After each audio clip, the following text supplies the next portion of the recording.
Se alguém for removido, você volta. Então, boa noite. Hoje, dia 28/9.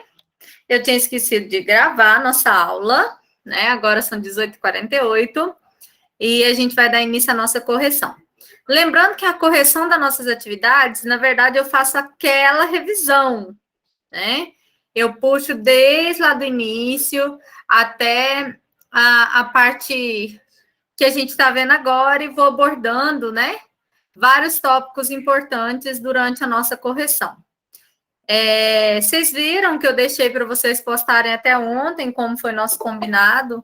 Era para ter sido até sexta, e eu deixei o fim de semana para vocês fazerem, para ajudá-los um pouquinho mais, já que eu não ia conseguir corrigir, né, esse fim de semana. Então, deu certo. A turma de vocês foi a única que eu não tive recados no fim de semana, assim, de erros, de não conseguir postar em si. Deixa eu abrir uma atividade aqui de alguém. Dunite, quem que eu abro? Vou abrir aqui este. Eu não sei de quem é.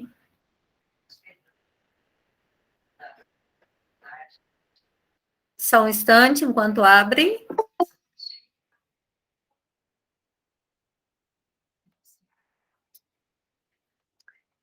Acho que eu vou tirar meu fundo de praia, porque eu acho que tá ficando lento. Espera aí, deixa eu pôr nenhum de novo. Tava amando minha praia. Voltou. Então, olha só. Vamos para algumas informações muito importantes. Nossas provas, né, da faculdade, elas iniciam 8 horas da manhã da segunda-feira, o período de prova, que finaliza 11h59 da noite do sábado. Eles vão mandar o comunicado, mas pelo calendário acadêmico, né, que está postado para vocês aqui na salinha de vocês, pelo nosso calendário acadêmico, quando a gente olha aqui em cima, ele já está falando sobre a nossa semana de prova. Eu vi aluno perguntando no grupo, mas eu não sei de nada. Gente, tá tudo na sala de todos os professores. Você tem um calendário, ó. Na minha sala tem calendário, tem o plano de ensino. Estamos em setembro, né? Ó, semana de prova. Dia 4 dia 4 a 9. 4 é segunda-feira. Deixa eu ver que dia que dá dia 9. 4 segunda, 9 sábado. Até 23h59 da noite do sábado, né? Vocês vão poder realizar a prova. Dicas que eu dou para vocês, prestem atenção.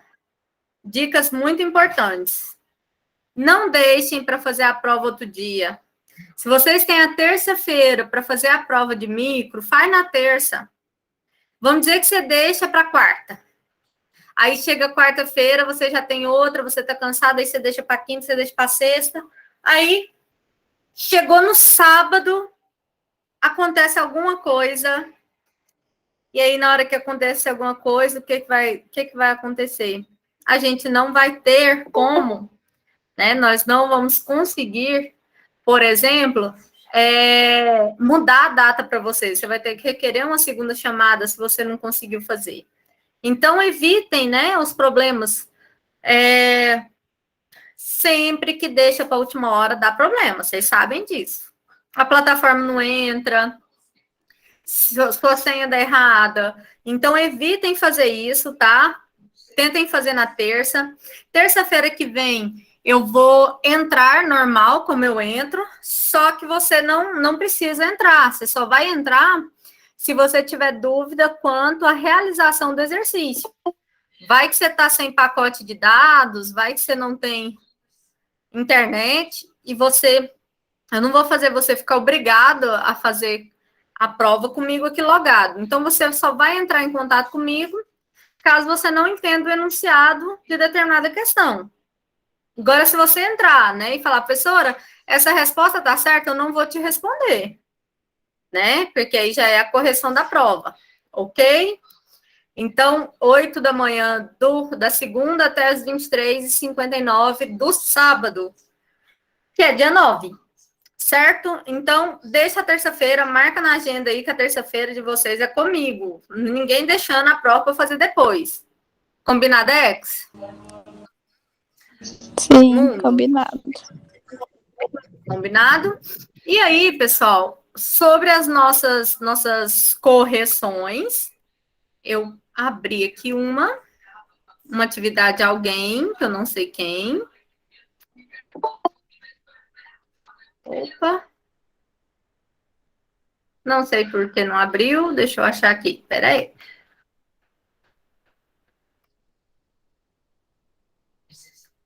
Vou abrir aqui o trabalho de alguém. Deve ser esse documento escaneado. É.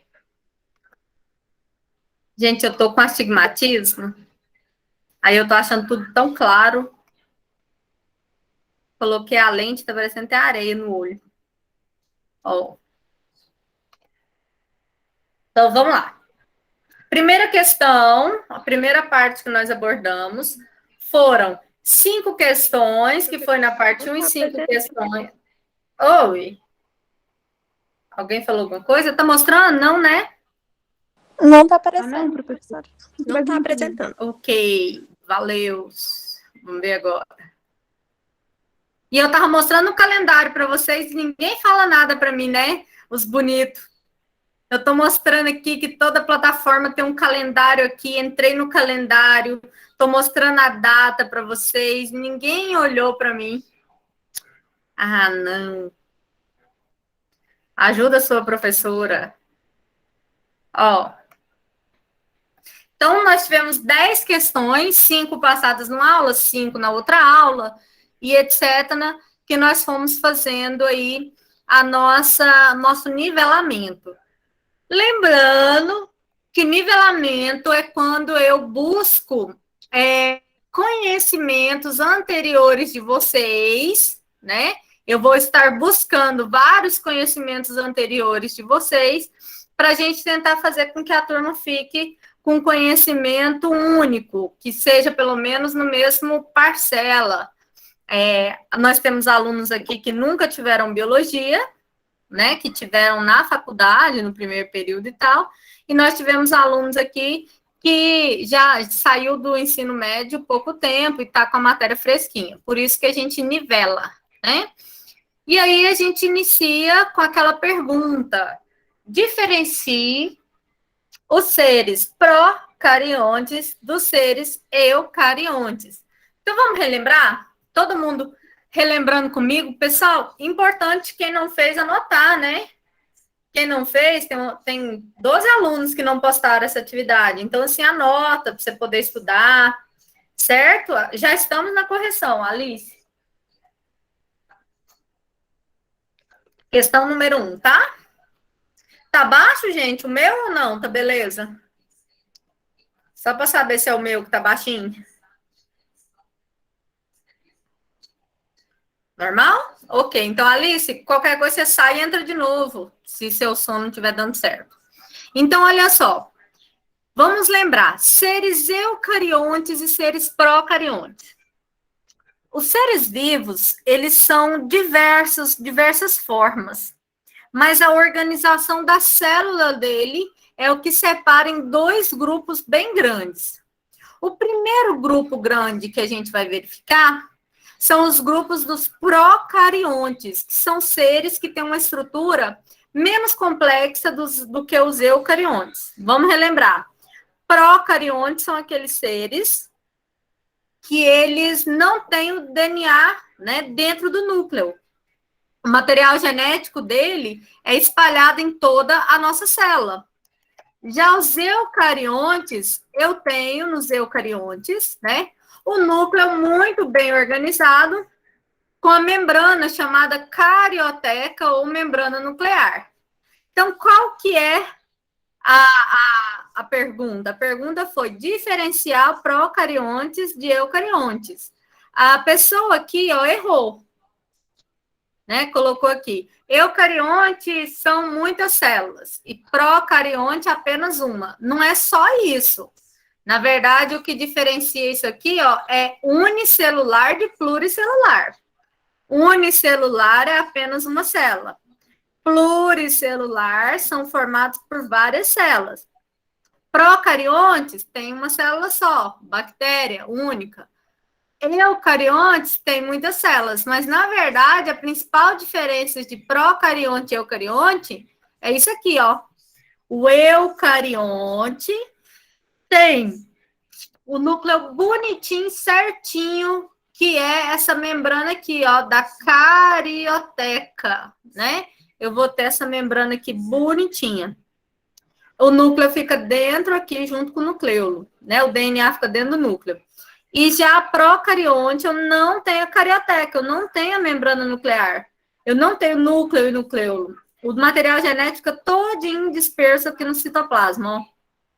Então, essa é a principal característica que diferencia um do outro. Beleza? Vocês entenderam essa? Alguém quer que eu explico? Alguém quer ler sua resposta? Falem comigo. Tá beleza? Tá ok? Então, oi. Gente, eu desligar aqui a televisão, que ela aumenta sozinha. Minha televisão, ela é meio fantasma.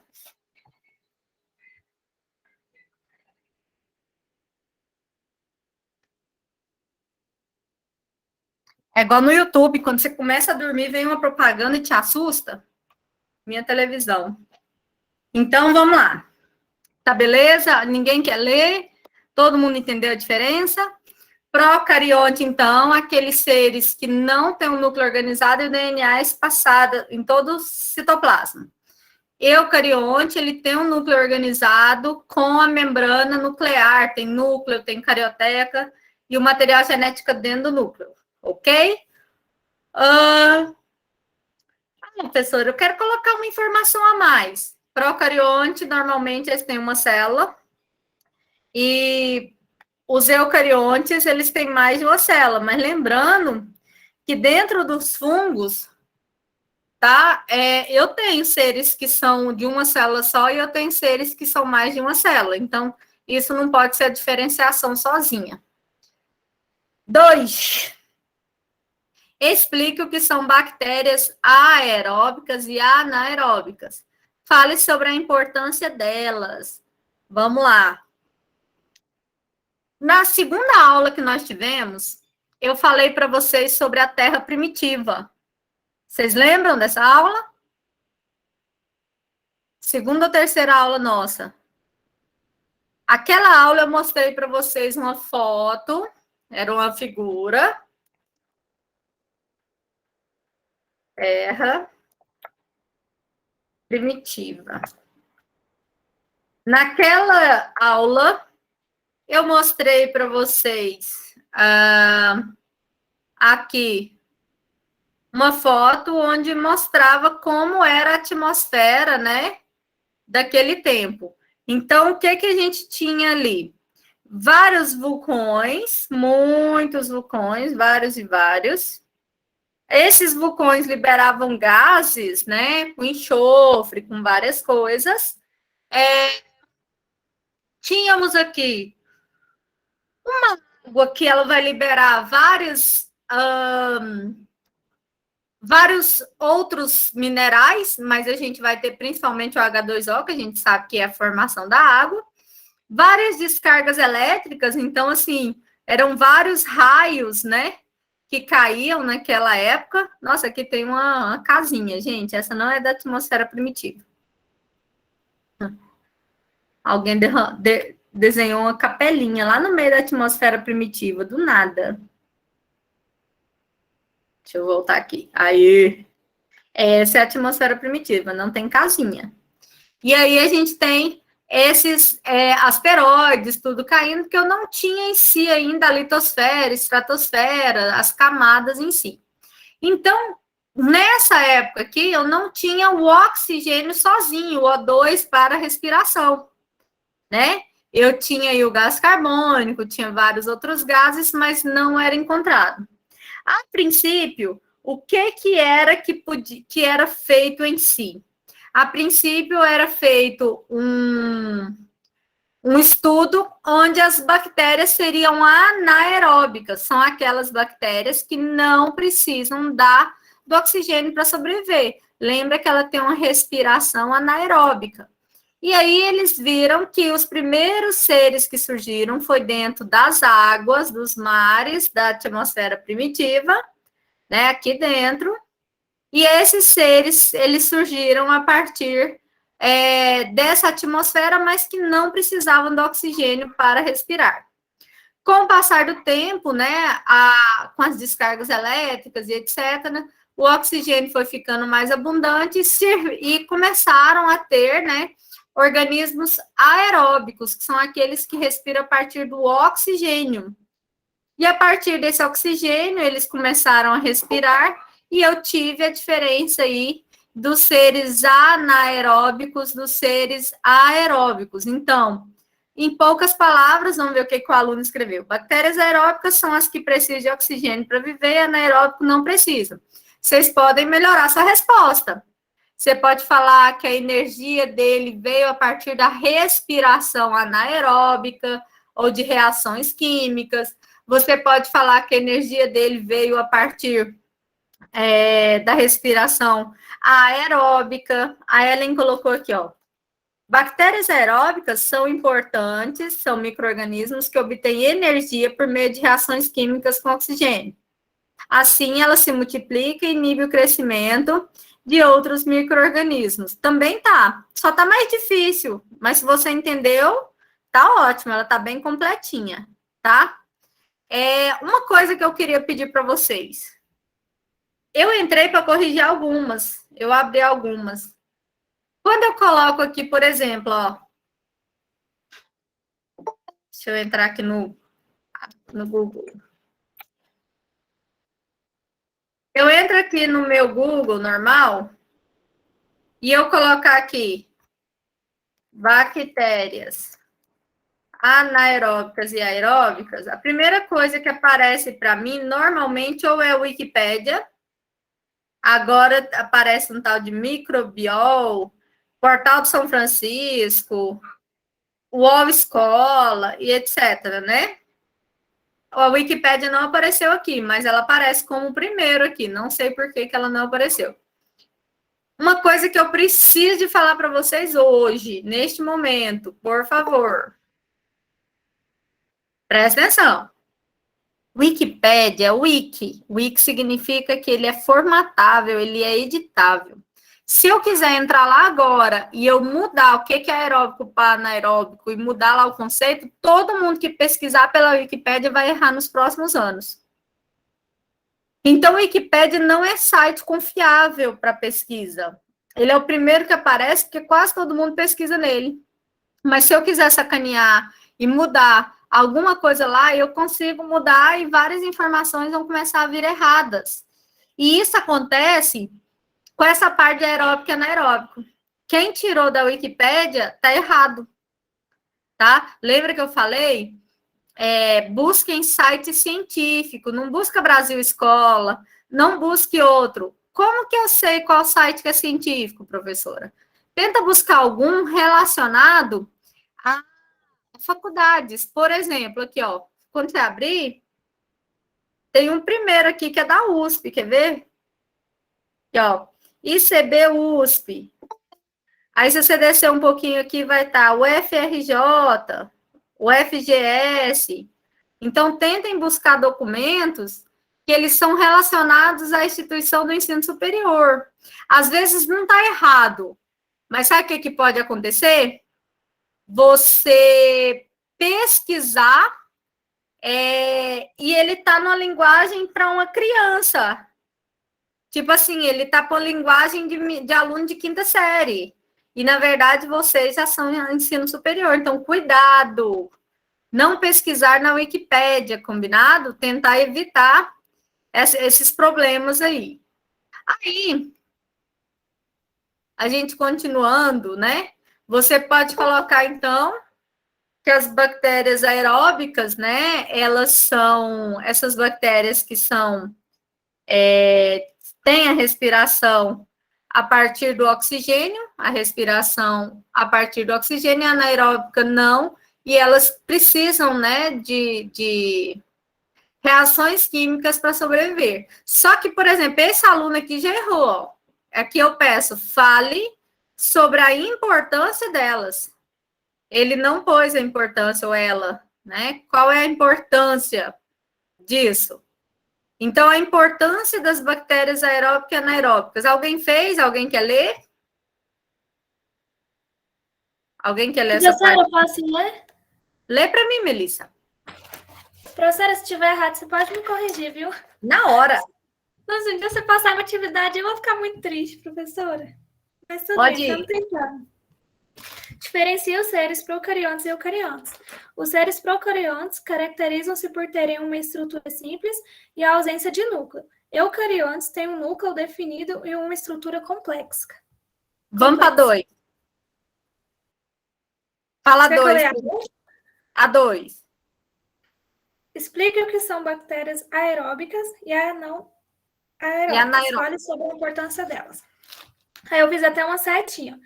Aeróbicas são aquelas bactérias que precisam de oxigênio para viver e crescer.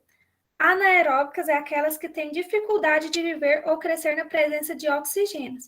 Elas obtêm energia por meio de reações químicas, CO2 ATP. Qual é a importância delas? Cri, cri, cri. Professora, eu também não li não que você pediu isso. Isso é importante, ó, prestem atenção. Para vida de vocês, leiam o que o exercício está pedindo. Tá certinho, tá, Melissa? Nossa, professora, realmente, não, mas aqui tá errado porque eu não coloquei a importância delas. Eu Isso, expliquei não tá qual que é uma e errado. qual que é a outra. Ela está incompleta. Então, preste atenção.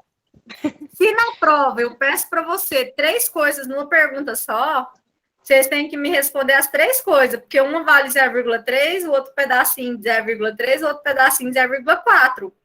Então, prestem muita atenção na interpretação. Por isso que eu gosto de corrigir exercício com vocês.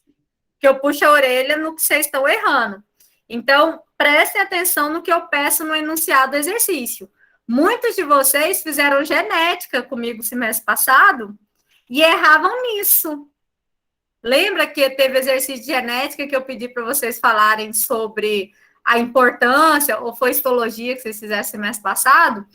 Que eu perguntava 2 coisas do exercício na hora da prova e chegava lá, vocês colocavam uma só e depois quase morria quando via que não tinha lido. Então, prestem atenção, porque o exercício pediu para mim diferenciar, não, aqui, explicar o que é bactéria aeróbica e anaeróbica e falar sobre a importância delas. Então, se você não fez, está incompleta, ok? Nicole, lê para mim a importância. Não sei se está certo, professora. Combinado. Eu coloquei a principal importância da anaeróbica, que irão consumir o excesso de matéria orgânica, já as aeróbicas é a produção. Certo, então vamos lá. A aeróbica, normalmente, ela vive nessa produção de matéria orgânica, ela vai viver aí decompondo, fazendo tudo. E a anaeróbica, ela vai estar atuando diretamente com o meio ambiente, porque ela vai ajudar no produto final daquela decomposição. Um exemplo, tem 1000 coisas que vão mostrar essa importância das bactérias aeróbicas e anaeróbicas. Você pode falar da parte da doença, você pode falar que várias bactérias aeróbicas e anaeróbicas causam doenças, patologias. Essa pergunta aí dava 1000 coisas que você podia responder. Alguém quer falar a sua? Alguém fez diferente? Pergunta da prova, hein? Quer perguntar? Professora, Ah, eu meio assim, só me fala se está certo. Elas são importantes porque vão ajudar na fermentação, tratamento de esgoto anaeróbico e consumir o excesso de matéria orgânica e fertilização de plantações. isso aí. A parte de fermentação, né, é produção de alimento, pão, cerveja, vinho, tudo isso é a importância delas. A parte aí do tratamento de água, eu mostrei para vocês na nossa aula. Vocês lembram que eu mostrei a estação de tratamento de esgoto de Anápolis e mostrei para vocês que ele tinha lagoa aeróbica e anaeróbica? Vocês lembram disso? Dentro da estação de tratamento de esgoto, tinha um tratamento aeróbico e anaeróbico. Um que a água não mexia, que é o anaeróbico, a água ficava paradinha. E tinha o outro que era da bactéria anaeróbica, onde a água ficava sempre paradinha, né? Antes de ir para o rio. Então, a gente tem essa produção. Eu mostrei para vocês do aterro sanitário também. Então, a importância aí pode ser várias. Essa da fermentação, a importância pode ser de alimento, a produção de alimentos, a importância pode ser a nível de patologias, de doenças causadas, né? Tem vários. Lembra, gente, que eu pedi os exercícios tudo manuscrito. Esse primeiro, eu deixei para algumas pessoas que não escutaram o recado, que entraram depois, digitado, mas da 2 para frente, eu pedi tudo manuscrito, hein? E aí, nessa parte, eu falei para vocês sobre as lagoas, anaeróbica, aeróbica, e dei o exemplo para vocês do acidente lá de Mariana e Brumadinho. Lembram disso? Onde a lama, né, ela tampou ali a parte da lâmina d'água, ela tampa aquela lâmina d'água todinha, e aí, quando o sol tentava entrar dentro daquele rio para fazer a fotossíntese, com aquelas plantas que estavam ali no fundo, ela tentava, o sol tentava entrar para realizar a fotossíntese, para a produção de oxigênio dentro daquela água. A lama tampa aquilo ali, os primeiros seres que vão morrer são os animais, né? Os segundos que a gente pode falar são as bactérias aeróbicas, a planta vem aí também junto com elas. E depois, por último, quem fica são as bactérias anaeróbicas, quando eu não tiver o oxigênio mais naquela água. Lembram disso? Revisando aí? Então, a gente falou da terra primitiva naquela aula. A gente falou sobre o tratamento de água da estação de tratamento de esgoto, da ET. A gente falou sobre lixão, do chorume, que eu falei. A gente falou também sobre anaeróbico e aeróbico, sobre essa importância deles. Todo mundo lembrou desta aula? Foi a segunda ou a terceira aula nossa, certo? Alguém tem alguma dúvida ainda nessa questão? Posso passar? Conversem comigo.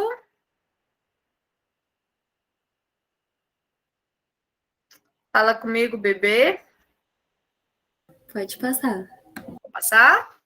Seguimos, então. 3. Explique. Ó, deixa eu dar uma dica para esse aluno aqui. Vocês param de fazer os trem resumido. Se eu peço a importância da microbiologia para o meio ambiente e você escreve pouca coisa demais, eu acho que você está com preguiça de escrever e eu tiro sua nota, se tiver muito incompleto. Escreva direito, tá? Não precisa ser um livro, não, mas dá para vocês escrever direito. Então, ó, escreva sobre a importância da microbiologia para o meio ambiente. Gente, tem 1000 coisas que vocês podem escrever. A microbiologia, os micro-organismos, eles trabalham diretamente na construção do meio ambiente, na parte de decompositores, na parte de plantas, na parte da sustentabilidade. Tem tanta coisa que vocês podem abordar, né? A microbiologia é totalmente presente na agronomia, na agricultura, ela é muito presente na área ambiental, ou de contaminação, ou de descontaminação ambiental.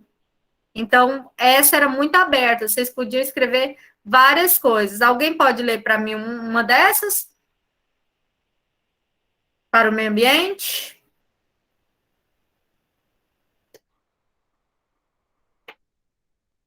Ai, tanta gente querendo ler, né? Vou escolher um. Pode ler, professora? Lê aí, Jéssica. A microbiologia é importante para o meio ambiente porque ela estuda a genética, a fisiologia, as funções e interações dos micro-organismos com o meio ambiente, para que haja melhor forma de contribuir para o desenvolvimento sustentável moderno. Tá ótimo. Você abordou a parte interdisciplinar dela, mas se você tivesse abordado também só a parte citada sobre o que ela faz no meio ambiente, também tá certo. Ok? Mais alguém quer ler? Essas perguntas mais abertas, diga, Carol. E eu coloquei meio diferente. Coloca para mim.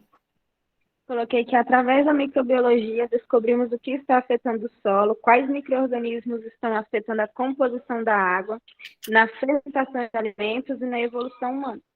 Ótimo. Aí você já foi direto para o solo, né? Então, é só a partir da microbiologia que eu vejo qual é a doença que o solo está, ou eu vejo por que aquela planta está morrendo, por que aquele solo não está rico, por que aquele solo está rico demais. Então, ela influencia em todo o funcionamento aí do solo, da parte da agricultura. Tá certinho, Carol? Então, tinha várias áreas para vocês abordarem isso, ok? Seguimos. Fale sobre a importância da microbiologia para o homem devido a alimentos e patógenos. Essa aqui, gente, lembra que eu falei para vocês. A gente tem aí micro-organismos que vão atuar na fermentação. Então, por exemplo,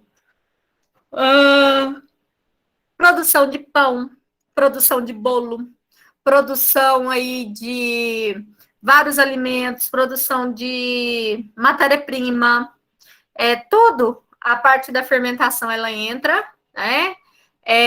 Tanto com bactéria quanto com fungos. O principal fungo da fermentação é o Saccharomyces. A gente vê muito esse fermentinho biológico que vocês compram. E a gente vai ver aí na parte humana, na parte da saúde, tem vários micro-organismos com especialidades, com as especialidades que elas são médicas. Então, são aquelas que ocasionam doenças. Então, elas são patógenos. Então, a gente vai observar aí dentro da microbiologia vários patógenos. A gente vai ver patógenos dentro do hospital, a gente vai ver patógenos na sua casa, na sua mão suja, né? Então, a gente vai ver todos aqueles micro-organismos que ocasionam qualquer tipo de doença ligados aí dentro da sua casa, com a saúde, com o ser humano. Na produção do alimento, a gente lembra do queijo mofado, do cogumelo também, mas principalmente a parte da fermentação. E na produção de alimentos, porque ele deixa, os micro-organismos deixam o solo mais rico. Ao deixar o solo mais rico, então ele vai ter a possibilidade daquele solo ser melhor para o plantio e gerar mais alimento para o ser humano, né? Alguém fez, quer ler? Alguém lê para mim? Eu coloquei assim: a microbiologia é muito utilizada no estudo das patologias infecciosas e hospitalares e também nas doenças transmitidas pela contaminação dos alimentos, na produção dos alimentos e qualidade deles. Certinho, Ayla. Certíssimo, tirou 100. Então, essa parte ela é muito importante para vocês terem a noção. A importância para o meio ambiente, a importância para a saúde, a importância para a indústria alimentícia. Uma outra importância é a produção de medicamentos, né? Então, por exemplo, eu tenho o penicillium, que é um fungo, que ele forma o principal antibiótico, primeiro antibiótico aí que a gente foi verificar de importância médica, que é a penicilina, que é ocasionada a partir de quê? De um fungo. Então, eu tenho um fungo que mata bactéria, né? Então, tem vários micro-organismos com importâncias médicas que eles são utilizados na produção de medicamentos, ok? Vamos lá? Alguém mais quer ler essa? Podemos seguir? Seguimos? A 5. Tá assim. Descreva as características dos reinos Monera, fungi, animal, vegetal e protista. Explique por que os vírus não compõem nenhum desses grupos. Eu passei várias questões para vocês e para o matutino diferente. No matutino eu tinha falado, escreva a importância de cada um dos reinos, tal. Aqui eu pedi as características. Então, vamos lembrar? Esse aluno aqui colocou só 2 características. Colocou monero, unicelular, procarionte. Funge, pluricelular. Lembra que no reino funge eu tenho unicelular também. Animal, pluricelular. Vegetal, pluricelular. Protista, ele tem pluricelular e unicelular. Então, prestem atenção nas características que vocês podem retirar. Então, vocês podem colocar que no reino monera tem seres que são fotossintetizantes, no reino fungi eles não realizam fotossíntese, mas eles são assim, assim, assim. Então, vocês poderiam ter descrito, né, nessa tarefa aqui, mais características que não precisariam necessariamente de ser só essa parte resumida. Então, ó, se eu estivesse perguntado na prova e você tivesse feito ele tão resumidinho, igual foi feito agora, eu não consideraria tanto essa questão, porque você fez ela muito resumida e não explicou tudo, né? Que é a parte importante dela para você explicar. Então, ali você pode... não, essa questão, ela dá muita coisa. Olha, eu apanhando com o negócio clarinho, essa aqui tá tão boa de ler. Ó. Professora, oi. Eu fiz diferente do colega aí. Não, infelizmente, eu mandei uma mensagem para a senhora no Moodle, que eu não sei se a senhora leu, que eu não tive como mandar, porque eu não terminei todas as atividades. Mas essa daí eu fiz diferente. Tá, depois você quer ler? Depois a gente conversa sobre suas atividades. Mas você quer lê-la? Pode ser. Pode ler. É porque o colega fez tudo resumido. O dele não tá muito bom, não. Essa aqui da Ayla tá bom. Eu coloco, assim, as minhas respostas é maior. Tá, porque, assim, o reino monero engloba todos os organismos procariontes existentes, ou seja, todos os organismos que não apresentam núcleo delimitado por membrana nuclear. Nesse grupo, todos os representantes também são unicelulares e o modo de nutrição pode ser autotrófica ou heterotrófica. Exemplo... Só para eu relembrar uma coisa, aí você continua. Autotrófica, produz seu próprio alimento. Trófico, alimento. Autotrófico, produz seu próprio alimento, são as plantas. E as bactérias que realizam fotossíntese. Heterotróficos são aqueles que não produzem seu próprio alimento e precisam se alimentar de outros seres, como nós, né? Os animais precisam se alimentar de outros seres, independente se é de carne ou de planta, mas a gente não produz nosso próprio alimento. Continua. Aí tem só um exemplo, que é as bactérias e as cianobactérias. Isso. Continua? Os outros reinos. O reino fungi engloba organismos unicelulares e multicelulares, eucariontes e heterotróficos. Como exemplo, podemos citar os bolores, cogumelos e leveduras. As leveduras, isso. Reino animal. Agrupa organismos multicelulares, eucariontes e heterotróficos. Como exemplo de representantes, podemos citar o homem, as esponjas, as águas-vivas e os peixes. Reino vegetal inclui organismos multicelulares, eucariontes e com exceção das plantas parasitas autotróficas, ou seja, que produzem seu alimento. Como exemplo, podemos citar as hepáticas e as avencas, os pinheiros e os ipês. O reino protista, atualmente chamado de protista, esse reino engloba seres unicelulares e pluricelulares, eucariontes, autotróficos ou heterotróficos. Como exemplos de representantes desse reino, podemos citar algas uni- e multicelulares e protozoários. A gente pode pensar na ameba, no Trypanosoma cruzi, no causador da leishmaniose, nós temos vários protozoários aí. Então, assim, pessoal, eu gosto de resposta, assim, mais completa, tá? Evitem respostas resumidas demais, que não fale as características reais, né? Então, assim, por exemplo, da Mari ficou completinha. Eu vi que um monte de gente escreveu muita coisa, eu sou dessas. tá? Ah, professora, se eu escrever resumido, tá errado? Não, mas você pode deixar de escrever alguma coisa importante.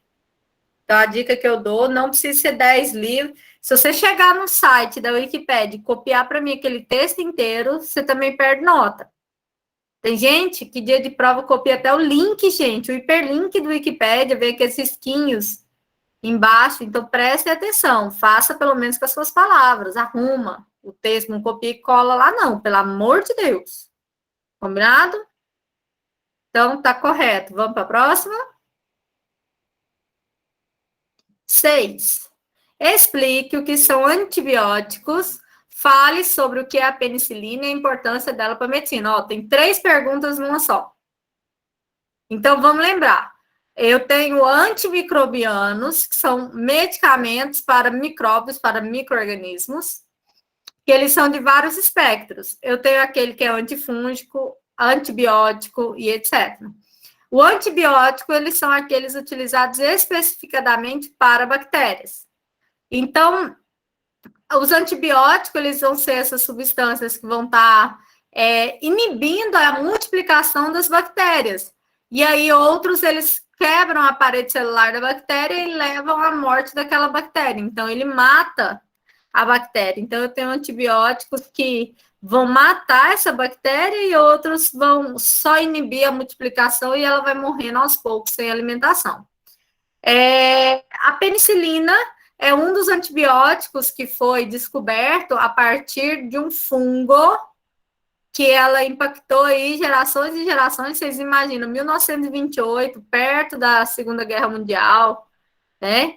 A pessoa foi e descobriu que um fungo matou as bactérias que estavam na placa. Então, ela evitou muitas mortes já aí. E aí, depois da penicilina, vários estudos foram desenvolvidos para descobrir outras doenças, o que ela poderia ser feita, e a partir dela, vários outros medicamentos também foram atribuídos, né? Veio a azitromicina, entre outros aí. E ainda é considerado uma das principais descobertas, né, desse século aí na nível de microbiologia. E é usado aí no tratamento, né, de tantas doenças, várias letais, várias doenças incuráveis, várias doenças aí, por exemplo, nós vimos as sexuais, né, as ISTs, entre outras.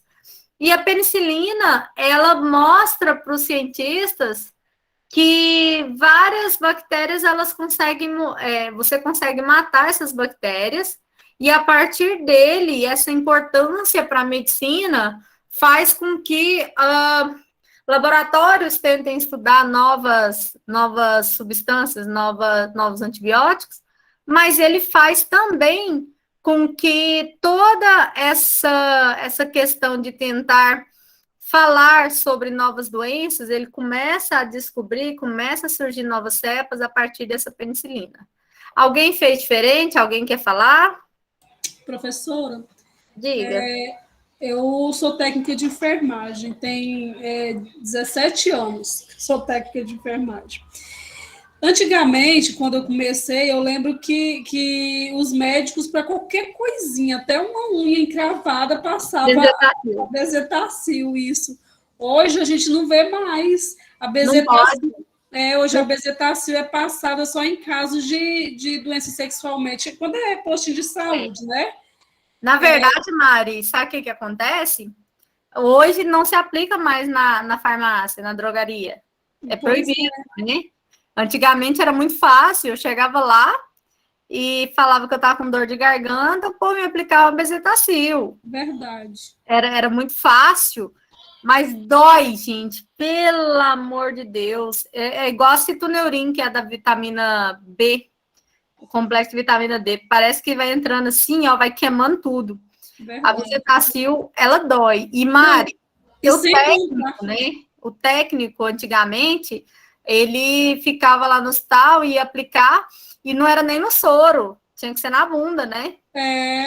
E não podia aplicar no soro. Hoje, para doença, para IST, você pode aplicar no soro. Então, a pessoa toma todos os dias, ela vai lá, por exemplo, o caso da sífilis, a pessoa tem que tomar 21 dias seguidos, né? Então, ela vai lá e todos os 21 dias ela toma no soro tanto tempo a bezetacil. Mas tinha muita gente que tomava e tinha reação alérgica. Casos e casos de pessoas que tomavam e faleciam por reação anafilática dentro da farmácia. Pois é. E sem contar também, assim, além da dor, professora, e o tanto que ela entope, aí tem que furar várias vezes para poder conseguir administrar aquela dose. Puxa, volta, É, lembro. é E isso mesmo. E dói, e é ruim, né? Mas sara, menina, tomou, sarou, 2 dias no máximo, você já sarou. Verdade, isso é verdade. Nada que você fala assim, hoje você toma lá 3 comprimidos de azitromicina em 3 dias seguidos. Na bezetacil você toma hoje, à noite você tá bom, você tá lá morrendo É verdade. e vai, né? Agora, assim, você imagina o tanto que a penicilina foi descoberta, assim, de um fungo, gente, para que mata a bactéria, é demais, né? Você pensa no cara que descobriu. É interessante. Professora, aí eu fico pensando, né, no caso, igual a penicilina, ela é tão, como é que fala, tão boa, que ela é boa, igual você falou aí mesmo, que tomando um dia, no outro dia o sintoma já desapareceu, né? Mas assim... Esse é o problema. Hã? Esse é o problema, a pessoa achar que desapareceu. Pois é. Não, mas eu falo assim, em questão de tratamento hospitalar. Hoje eles passam outras antibióticos que a gente fala que é fortíssimos também e que muitas vezes não tem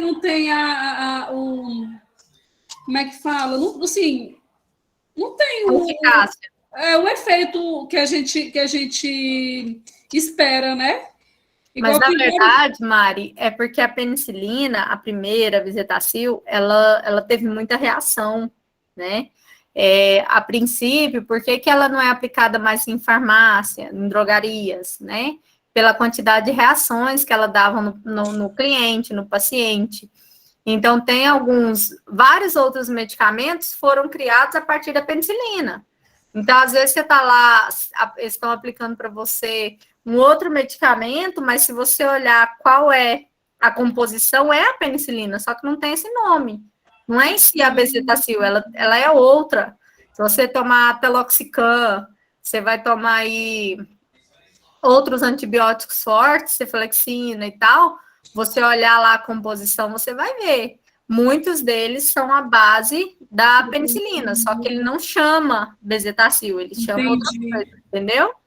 Continua aplicando, só porque agora é dentro do hospital. Sim. Né? É verdade. Certo? Certo. Seguimos. 7. O que é o antraz? Né? É escrito antrax. E por que ele é chamado de arma biológica de guerra, gente? Esse aqui é aquela pergunta. Vamos lembrar. O antraz é uma doença infecciosa que vai ser ocasionada pela bactéria da antraxis. Por que ela é chamada de arma biológica, né? Por que ela é chamada disso?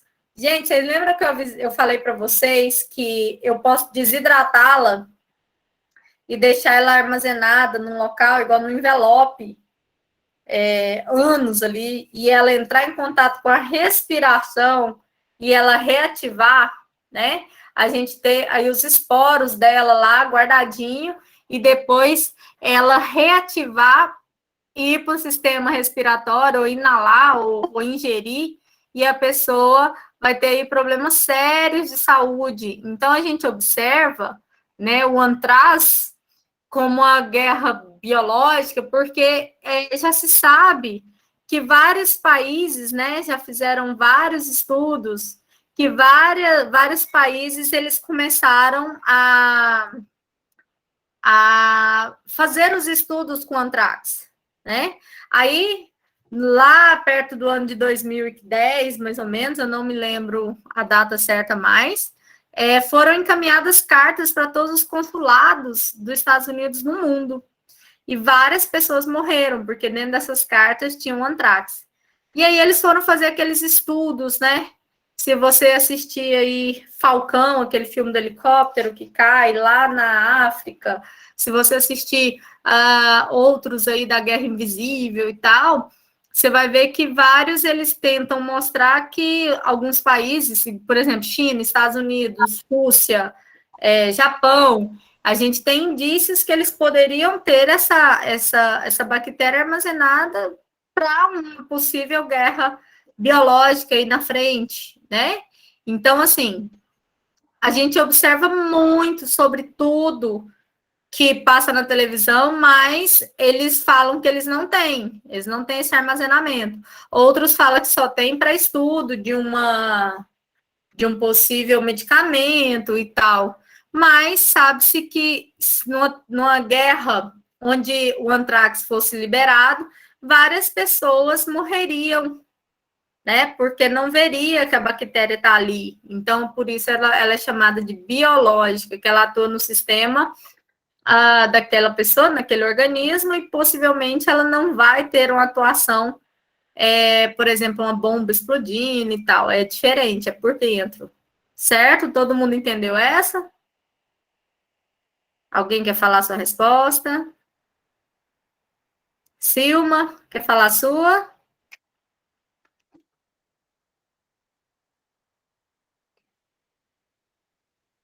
Ninguém? Vocês fizeram essa? Quando ninguém fala, eu fico com medo de ser porque todo mundo entendeu, ou porque ninguém entendeu. Falem comigo aí no chat, eu tenho 60 pessoas online. Entenderam ou é porque não entenderam e quer que eu explique de novo? Será que eu faço uma chamada? Estou quase fazendo uma chamada para ver quem realmente está aí, né? Que eu tenho 60 pessoas online, tem 4 conversando.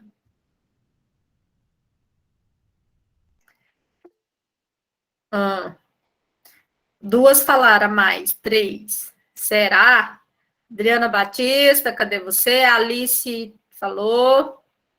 Andréia. Beth. Brenda, Bruna.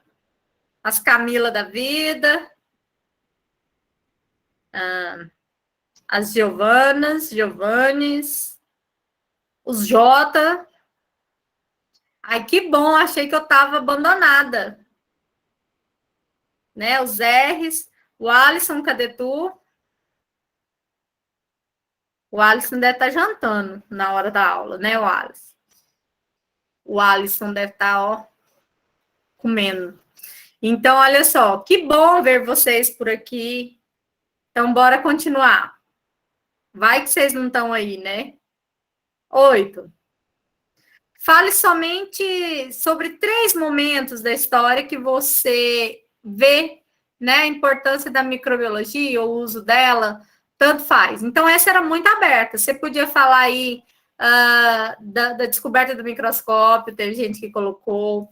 Eu vi gente falando sobre as águas dos rios, né? Igual aqui.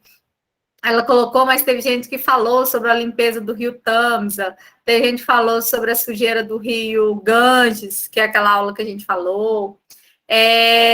Tem gente que falou sobre algumas doenças, tem gente que falou sobre Louis Pasteur, que descobriu a parte da pasteurização, sobre insetos, sobre algumas formas de doenças, mas eu lembro de algumas coisas que são específicas, né? Vocês lembram que eu falei para vocês sobre aquela questão, por exemplo, pessoas que utilizavam a sandália mofada para que o mofo matasse a bactéria do pé. Pessoas que comem, né, micro-organismo, como, por exemplo, fungo, como a gente observa aí no estrogonofe, em outros locais, né? Você se alimenta da fermentação. O vinho, o refrigerante, aquilo ali que você se alimenta. E aí a gente vai ver também, aí na época de Jesus, né, na Bíblia, em vários momentos, são citadas várias patologias que Jesus faz seus milagres. Então, a gente vê muito falar da lepra, né, que a gente já sabe que é uma bactéria, que ocasiona a hanseníase, né, que as pessoas que tinham lepra tinham que ficar fora da cidade. Em outros momentos, Jesus faz aí a sua fermentação sozinho, onde ele transforma a água em vinho. Desde a Bíblia, a gente vai lá na parte da Cleópatra, que pedia para fazer o embalsamento, né, embalsamar o corpo com rosas, com flores que não deixavam micro-organismos chegarem próximos para iniciar a decomposição daquele corpo.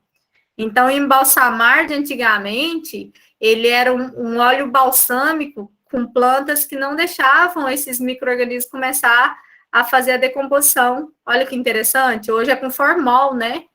Antigamente era com pétalas de rosas próprias para isso, que não deixava aquele corpo. Normalmente os corpos eram colocados em rochas, né, em cavernas, tampadas por alguns dias, até que ocorresse a decomposição daquele corpo, né? Tirando a parte lá do Egito, que cada pirâmide, cada esfinge é um túmulo, né? Que a gente vê a história e coisas assim que vocês poderiam abordar. Então, tem muita coisa que vocês poderiam abordar nessa. Momentos que a microbiologia fizeram parte, né? Você poderia falar dessa guerra biológica, você poderia falar da descoberta do novo medicamento, como, por exemplo, a vacina da Covid. Um outro momento histórico, pandemia da Covid-19, gente. Quem pensou alguma vez na vida que a gente ia passar por uma pandemia dessa e você estaria tendo a aula agora aí da sua casa e eu de cá? Vocês imaginaram uma coisa dessa na vida? Vocês passariam pelo que está passando há 2 anos? Né? Se parar para pensar, a pandemia foi um marco, é causado pela microbiologia. Vocês sabem que é um vírus que está aqui no ar, que se você não conhecer como ele faz, você vai pegar. Então, a microbiologia, ela está atuante em tudo. Nesses últimos tempos, vocês estão vendo, principalmente. Né? Hoje a gente pensa assim, nossa senhora, tanto que minha vida mudou nesses últimos 2 anos, aí você começa a ver o quanto a microbiologia está presente na sua vida, né? Certo? Mais alguma coisa que alguém quer ler, quer complementar? Então, nós vamos ter aqui várias atuações aí da microbiologia. Outra coisa, 9, tá assim. Sobre os vírus, explique o que é um bacteriófago e como ele age no organismo humano.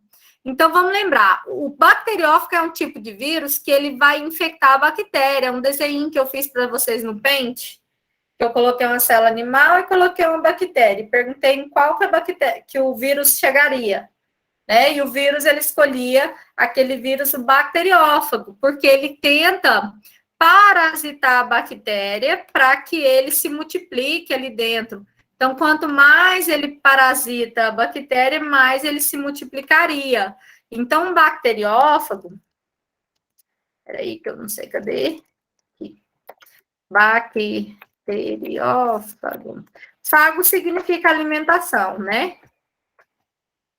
Olha só, esse aqui é um bacteriófago. Aqui eles colocaram até um olhinho nele com a boquinha bonitinha, ó. O que que ele faz? Ele vem aqui, ele chega na célula bacteriana, que a gente tem um monte de bactéria. Aqui é um bacilo, ó.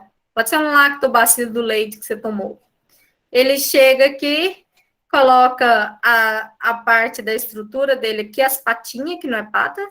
Ele injeta o material genético dele dentro dessa célula bacteriana. E aí, esse material genético dele vai se multiplicar dentro daquela bactéria, né? Eles chegam, o material genético dele se multiplica. Uma hora ocorre a explosão, a lise, a ruptura dessa bactéria. E essa bactéria vai sair aqui, ó. E ela vai fazer a destruição, que ela vai para tudo quanto é célula do seu corpo, ou célula boa, célula ruim, etc. Né? Então, o bacteriófago, ele atua aí, é um vírus que ele vai injetar o material genético dele, ele vai começar a mandar na bactéria, ele é esperto. Ele toma conta da bactéria e ainda multiplica junto com ela. Certo?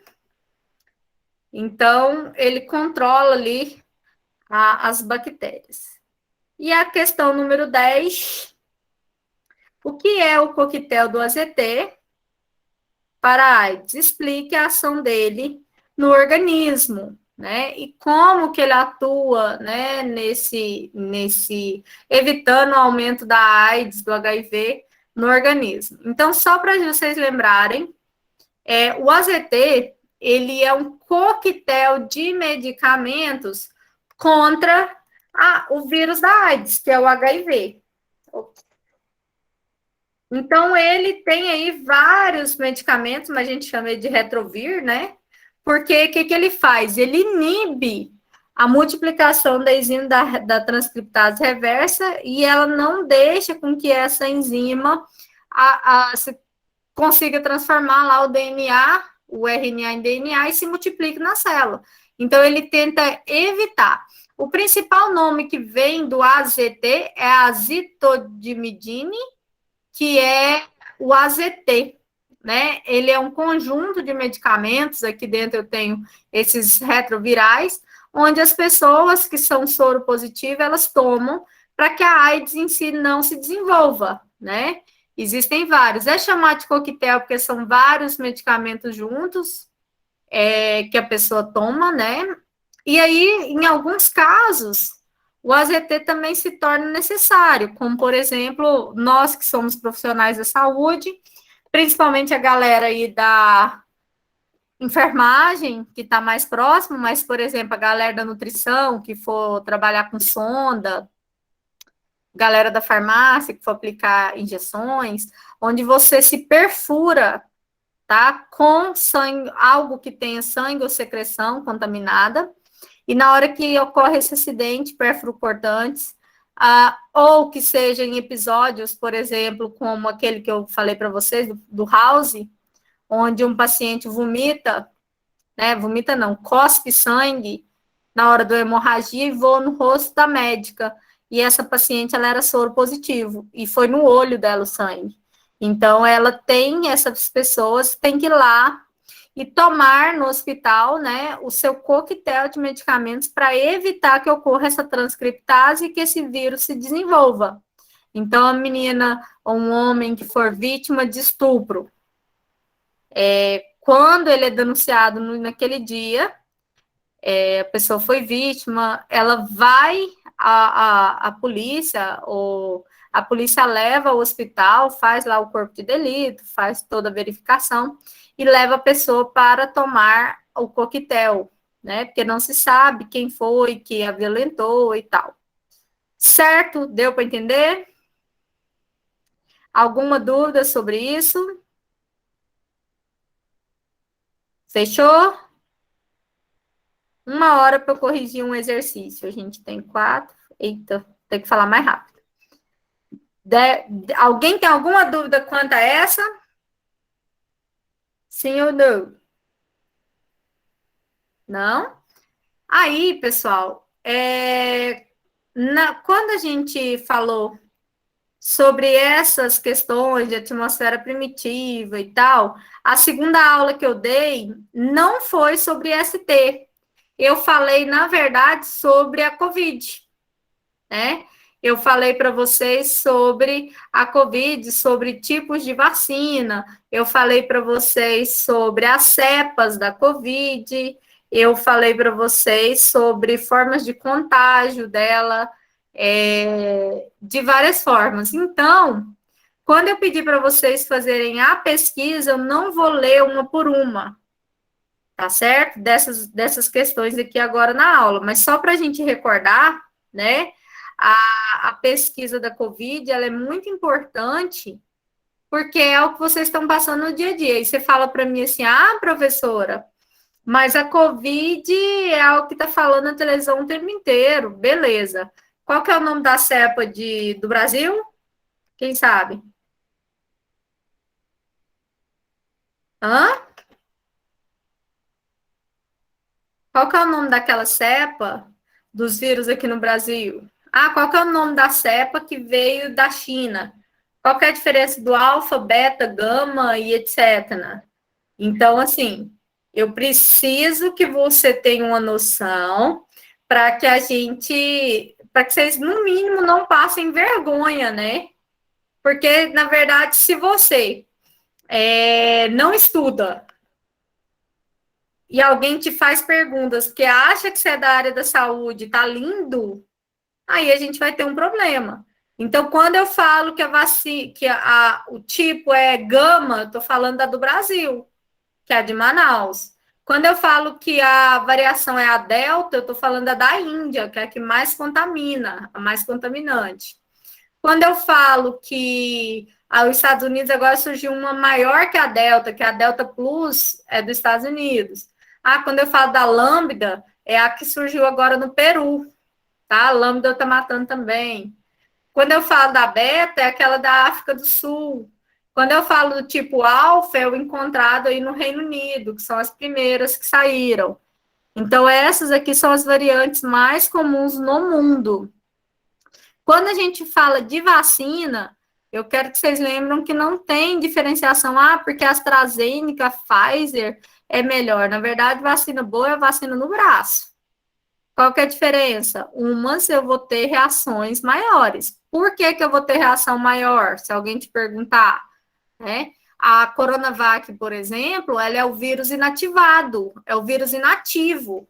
Ele é o mais comum. Então, por isso que quase ninguém tem reação com a Coronavac. Aí, a eficácia dela está lá em torno de 55%. Agora, tomando a terceira dose, a eficácia aumenta. Então, você vai ter aí eficácia bem alta, porque ela é do vírus inativado, é do laboratório da Sinovac, né? Nós temos aí as vacinas do vetor viral. O que é essa vacina do vetor viral? São aquelas vacinas onde você insere a proteína do vírus da Covid dentro de outro vírus. E esse vírus não pode replicar e morre. É o que a gente tem na vacina da Janssen, aquela que é uma dose só e que a pessoa não precisa tomar outra junto, né? Chama vacina do vetor viral. As que a gente verifica muito aqui no Brasil, que é a AstraZeneca e a Pfizer, a Pfizer, né? A gente vai observar aí as vacinas que são genéticas. Eu tenho material genético. Lembra que o material genético é DNA e RNA? Então, eu vou ter esses materiais genéticos do vírus que são colocados na vacina. E aí, quando é inserido no corpo, nosso corpo vai produzir a defesa. Por isso que muita gente fica mole, fica ruim. Eu mesma fiquei de cama, que eu acho que minha imunidade já estava meio baixa, né? Eu senti dor, senti febre, tudo que vocês imaginarem com a AstraZeneca. Mas, por exemplo, meu marido tomou e não sentiu nada. Minha mãe tomou, sentiu nada. Então, vai muito corpo a corpo, organismo por organismo. Vacina boa, eu prefiro passar mal um dia do que eu ir para uma UTI. Certo? Então, vacina genética é a da Moderna, da Pfizer, da BioNTech.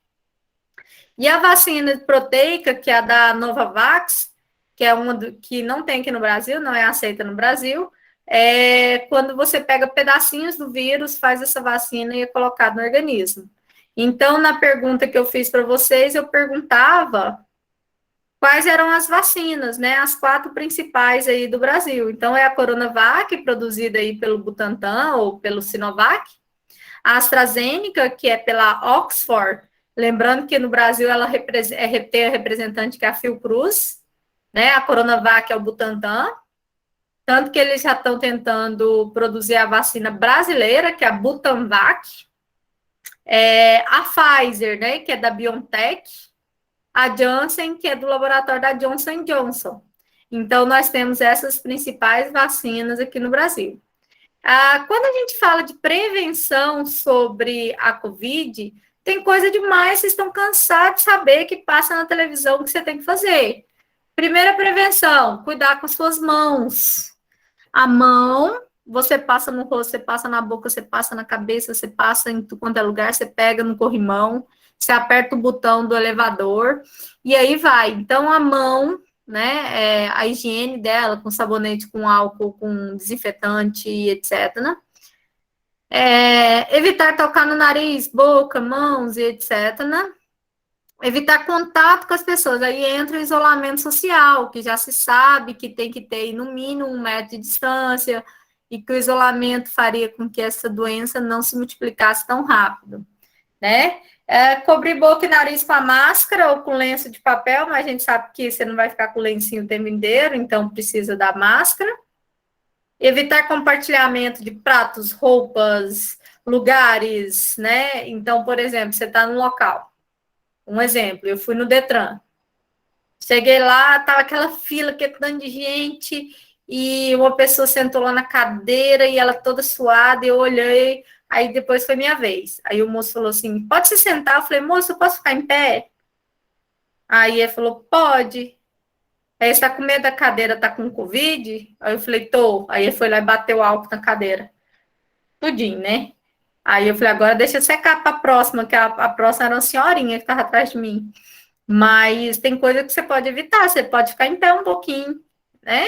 Então, assim, coisa simples, desinfectar objetos, superfícies, e ficar menor frequência de abraço e etc. A gente tá cansado de ver isso. Agora o povo parou de fazer, né? Tem gente que acha que a doença não existe mais. Quantidade de pessoas morrendo nos hospitais, a gente tá tudo mascarado, né? As pessoas já, vamos desativar o hospital tal, e isso, aí vai lá, quando você vê, tá lá morrendo 4, 5 pessoas lá dentro e não falam, só fala quem tá lá dentro, né? Então, são vários riscos. Formas de contágio, a gente já sabe que a principal forma de contágio é por gotícula, saliva, são os perdigotos que saem da sua boca enquanto você fala, espirro, tosse, catarro, contato, suor, aperto de mão daquele suor, superfícies de contato geral. Contato geral é tudo, gente. É abraço, é relação sexual, é tudo, tá? Entre outras formas de contágio que a gente vê, lembrando que tem aí cepas que são maiores. Eu tenho cepas aí que são muito mais fortes, que elas pegam pelo ar devido a esse contato. Uma das formas de prevenção que a Cláudia colocou aqui, que eu não falei lá no texto, é a vacina. É porque eu fiz uma pergunta só dela, achei que estava colocado. Mas lembra, né? Uma das formas de prevenção que a gente vai ter é a vacina, que ela vai prevenir. Por enquanto, a vacina está sendo estudada agora pela primeira vez. Mas daqui a um tempo a gente não vai ter mais essas reações, porque isso é feito estudo 2, 3 anos, e a vacina foi aplicada no mercado sem esses estudos gerais, mas com o tempo eles vão aprimorando, né? E só para a gente lembrar, o vírus apareceu, ele foi descoberto muito antes. Uma coisa que eu queria deixar claro para vocês, SARS, que é o SARS-CoV-2, é o nome do vírus. O vírus do SARS, ele é um vírus que a gente já conhecia. Se você pegar o cartão de vacinação do seu cachorro, você vai olhar lá atrás, está lá coronavírus, animal, né? Já se conhecia o vírus do SARS. Existem 2 tipos principais de infecções agudas, né? Eu vou ter infecções agudas, por exemplo, do SARS, e eu vou ter infecções agudas aí do gênero Meyers. Mas só para a gente lembrar, em dezembro de 2019, surgiu os primeiros casos na China, onde foi diagnosticado, onde eles falavam que foi a contaminação a partir do morcego. Aí, em 2020, em março de 2020, a organização declarou pandemia, e aí, de lá para cá, muitas coisas foram mudadas. Antes era só adultos mais velhos, só os idosos que morriam. Com o tempo, viram que o jovem também morre, mas que a incidência maior é em quem tem comorbidade e quem era acima de tantos anos. Hoje em dia já não tem isso tanto, né? Mas o idoso ainda tem comorbidades. Então, tem várias formas do SARS. Então, tem o alfa, o beta, o delta, o gama, tem um monte aí. Mas os principais que a gente observa são aqueles que causam doenças respiratórias, doenças aí no sistema intestinal, hepático e neurológico, né? Até hoje tem aí 7 desses SARS-CoV que a gente observa que são infectantes humanos. E aí a gente observa que o SARS-CoV-2, ele é um vírus de RNA, não é do DNA, e ele vai ser chamado de síndrome respiratória aguda grave. E dentro dele a gente vai ver aí os patógenos, né, que vão atuar junto. Mas a gente sabe que esse vírus, ele fica inativo quando eu utilizo o etanol, o desinfetante, o cloro. Lembrando que ele tem aqui a estrutura que parece uma coroa, né? Porque ele é formado por essas proteínas S, que é a proteína spike, aqui, esses rosinha, onde ele liga com a célula infectada. Então, assim, quanto mais ele se liga, mais infectante ele é. Então, a variante Delta, ele liga muito mais do que a variante da China.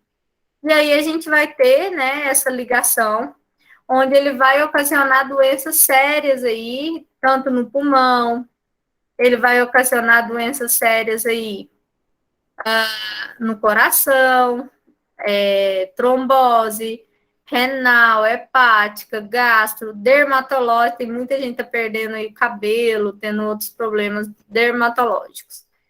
Então, fiz um resuminho para vocês sobre a COVID. A gente já viu isso em aula. Foi uma aula depois de falar sobre a atmosfera primitiva. Todo mundo pegou? Alguém quer tirar alguma dúvida? E aí? Todo mundo pegou?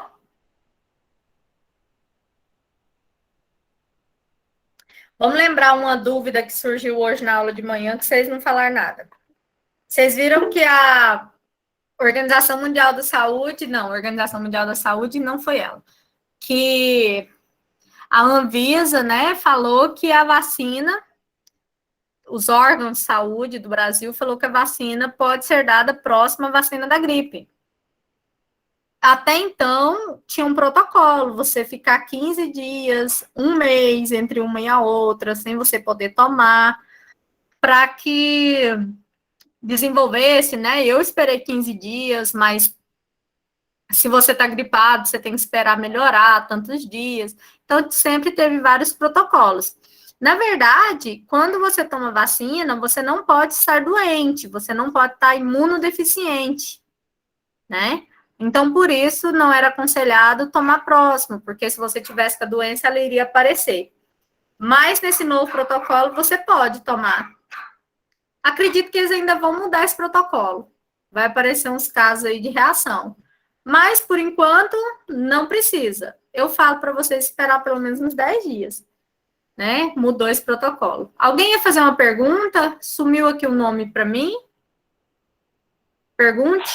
Professora, é que eu ia falar que eu olhei muito no Ministério da Saúde para poder fazer a pesquisa. Isso é bom, porque vocês da área da saúde, vocês têm que começar a olhar sites confiáveis. Às vezes você escuta uma notícia, por exemplo, no Instagram, aparece uma notícia lá e fala tal coisa. Aí quando você vai olhar, igual apareceu lá assim, no meu Instagram apareceu lá uma notícia que uma jovem tinha morrido após tomar a Pfizer, né? Que essa jovem tinha morrido e ela estava fazendo tratamento para o câncer. Eu falei, gente, mas por quê?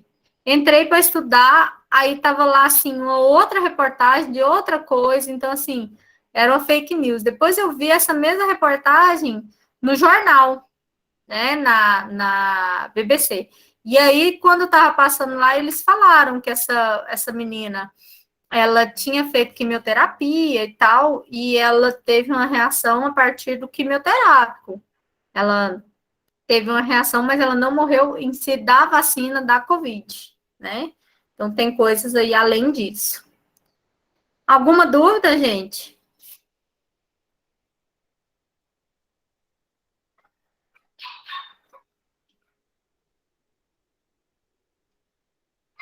O Vander perguntou assim, ó. Professor, uma vez que pegamos um vírus qualquer, ele fica sempre em nosso organismo, tipo incubado, ou eliminamos ele do organismo? Depende da doença, Vander. Por exemplo, a herpes A herpes, a AIDS e o HPV, eles ficam normalmente em estado de latência, ele consegue ficar anos e anos sem aparecer nada, né? E quando aparece, a gente vai ver aí que ele vai aparecer a todos os sintomas, etc. E pode ser igual a herpes, aparece agora e daqui 5 anos aparece de novo, não precisa de ser recorrente. Agora tem vários vírus que se toma um medicamento, um antiviral, e ele some, ele é morto, né? Por exemplo, o vírus da hepatite, o vírus de tal coisa. Só que se ela fizer o tratamento certo. Agora tem pessoas que não fazem o tratamento correto, né? Aí você fala assim, professora, mas a herpes zoster é o vírus da catapora? Sim, mas porque naquela época que a pessoa teve, normalmente ele não saiu. O que você sempre vai ver? Quando você fizer o exame para hepatite, você teve hepatite. Quando você fizer o exame, ele vai dar lá positivo. Mas ele dá positivo do anticorpo. Quer dizer que você já teve, já produziu o anticorpo, você tem esse anticorpo. Então, sempre ele vai dar que você teve. Entendeu, Wander? Mas não quer dizer que ele está ativo, que ele vai voltar. Mas só algumas doenças. Como, por exemplo, AIDS, herpes e o HPV. Tá? Ele consegue ficar incubado, anos. E a gente hoje está vendo da catapora com a herpes zoster, né? Você teve neném, depois de muito tempo, vem aí a herpes zoster por causa do estresse, sol e etc. Ok? Seguimos. Então, eu fui para 3, e agora eu vou para nossas últimas aulas, que é a da IST. Não, teve a última aula também, só que eu não passei atividade valendo nota, né? Deixa eu achar, cadê? Atividade 2. Na atividade 2, eu vou falar geral, porque a gente falou um por um nas aulas, tá certo? Então, olha só, formas de prevenção das doenças, das ISTs. Gente, forma de prevenção, a gente sempre vai pensar camisinha, banho pós-coito, banho após a relação, né, para tentar evitar. Tem gente que colocou lá, urinar após a relação, um homem urinar para tirar do canal da uretra, né, um pouco do sêmen e tal, que tá ali. Monogamia, que é a questão de você ter um só parceiro, né? A parte da monogamia é muito importante para visualização, porque se você tem um só parceiro, você sabe de onde veio, você sabe o tratamento e você sabe como prevenir, se você tem um só parceiro. Então, prevenção, a gente pode citar várias coisas. Se eu for citar a prevenção, por exemplo, da candidíase, eu vou citar evitar roupas apertadas, roupas quentes. Se eu falar a prevenção, por exemplo, da AIDS e da hepatite, eu vou falar para evitar seringas, questões com sangue contaminado, com sêmen e tal. Ir para a manicure e levar seu próprio alicate, seu próprio instrumento, isso tudo é prevenção. Se eu falar sobre herpes, a prevenção da herpes pode ser o simples fato de um copo, de um talher ser específico para você, não beijar naqueles dias e tal. Se a gente falar da sífilis, uma das prevenções é fazer o pré-natal, principalmente a mulher grávida que está próxima do 4º mês. Lembrando que a sífilis é a única doença chamada de transplacentária. Ela passa, né, a questão de... É a única que passa destas, né, a única que passa via placentária. As outras pega só na hora do parto, na hora que passa pela vagina, que tem contato com a ferida e tal. E a sífilis, não, ela é transplacentária, né, ela passa via placenta. Se eu for falar aí sobre a tricomoníase, eu posso falar algumas prevenções, como não sentar em locais públicos com roupas finas, eu posso falar várias coisas aí, mas lembra que a higiene pessoal, né, ela é uma das mais importantes, porque até a pediculose do pubis, que é o do chato, aquele piolinho só vai estar ali a partir do momento que não teve a higienização, né, para você achar e tirar, certo? Então, no geral, as formas de prevenção deles são muito próximas, mas tem algumas coisas que são características de cada um. Principais tratamentos que a gente vai observar: aquelas que são ocasionadas por bactéria, como é o caso da gonorreia, que é o treponema pálido, a gonorreia, que é a Neisseria gonorrhoeae, né? Eu vou tratar com antibiótico. Vamos olhar outra aqui. A sífilis, que é a treponema pálido. A cancro mole, que é a Haemophilus ducreyi. Todas essas aí, linfogranuloma, que é a clamídia, você vai tratar com antibióticos, né? O tratamento principal é antibiótico, é ter um parceiro só e que os dois façam esse tratamento junto. Então, vão ser antibióticos, como penicilina, como outros, né? Azitromicina, entre outros. No caso aí da tricomoníase, o tratamento vai ser feito com antiparasitários, né? Porque lembra que é um protozoário. Se for hepatite B, o tratamento vai ser feito com antiviral. O HPV com antiviral no início, mas tem aí o tratamento, né, do HPV, que a gente se lembra da NIC1, NIC2, NIC3, que é retirada da verruga. Cadê? Qual mais? A herpes, né? A gente não tem um tratamento para cura, mas tem um tratamento para os sintomas. Então, esse tratamento que vai visualizar os tipos, os sintomas, ele é um tratamento muito importante, que são aqueles com aciclovir, penciclovir, que vai diminuir a dor, a queimação, a febre, que várias pessoas dizem que tem. E sintomas, cada um vai ter seus sintomas, né? Gonorreia, corrimento, mau cheiro, né? Odor característico, pediculose do pubis, coceira intensa por causa da enzima que tem na boquinha do Pityrius pubis, né? Que é o carrapatinho.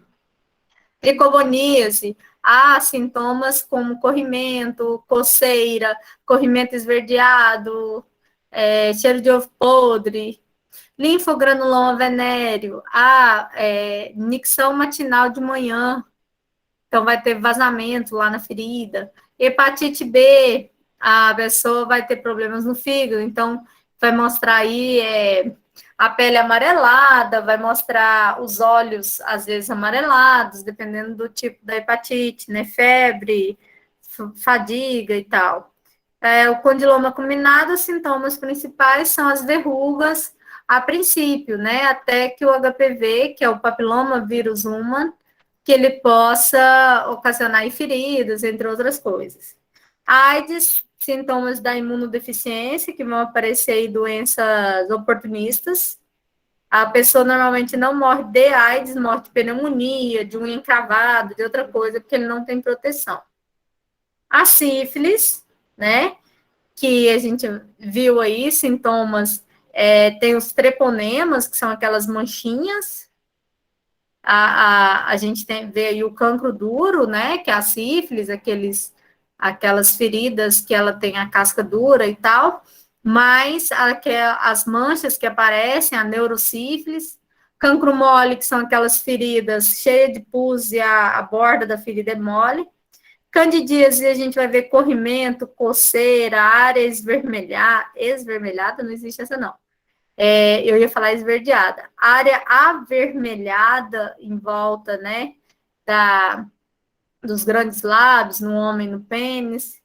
E a herpes, sintomas aí, normalmente é a ferida, ou febre, ou pontadas, tem vários sintomas aí. Certo? Então, essa aqui, vocês poderiam colocar muita coisa que eu desenvolvi durante a aula. Alguém tem dúvida nessa 1? Alguém quer fazer uma complementação? Alguém quer falar da sua questão? Falem comigo.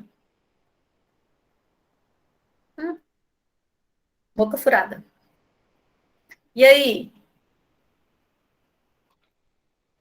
Das ISTs, essa parte tá beleza? Ninguém tem dúvida? Tá beleza? Eu posso perguntar tudo isso na prova? Tá tranquilo? Ok, tô seguindo. Explique por que a sífilis é tão perigosa para a mulher grávida. Eu falei agora, né? A sífilis é uma doença que ela é transplacentária, ela passa, né, via placenta entre o terceiro mês para cima de gravidez. Então, ela pode ocasionar aborto, má formação, bebês com peso bem pequenos, entre outras coisas aí. A sífilis pode ser bem perigosa, porque a chance, o bebê pode nascer morto e outras coisas, tá certo? A 3 é o que eu azetei, eu já perguntei, já respondi na questão anterior. A 4, sobre o HPV, explique como é relacionado ao câncer e como ele acomete tanto as mulheres e homens. Então, vamos lembrar. O HPV, ele é uma doença viral, né, ocasionada pelo papilomavírus humano, e ele vai aparecer a partir do codiloma acuminado, que são as verrugas, né, com formato de triângulo, de cume. Então, essas verrugas, elas vão aparecer no corpo e algumas são oncogênitas. Então, tem alguns números, né, que elas são totalmente oncogênitas, que elas são relacionadas ao câncer. Elas podem aparecer no colo do útero, no útero, ela pode aparecer no pênis, entre outros lugares, mas no homem é mais difícil do que na mulher. Então, no homem é mais raro acontecer o câncer peniano do que acontecer, por exemplo, o câncer de próstata. No homem acontece muito mais. Já na mulher é muito mais fácil o câncer de mama do que o câncer no colo do útero, mas os dois matam quase igual, né? Mas o de mama ainda mata mais.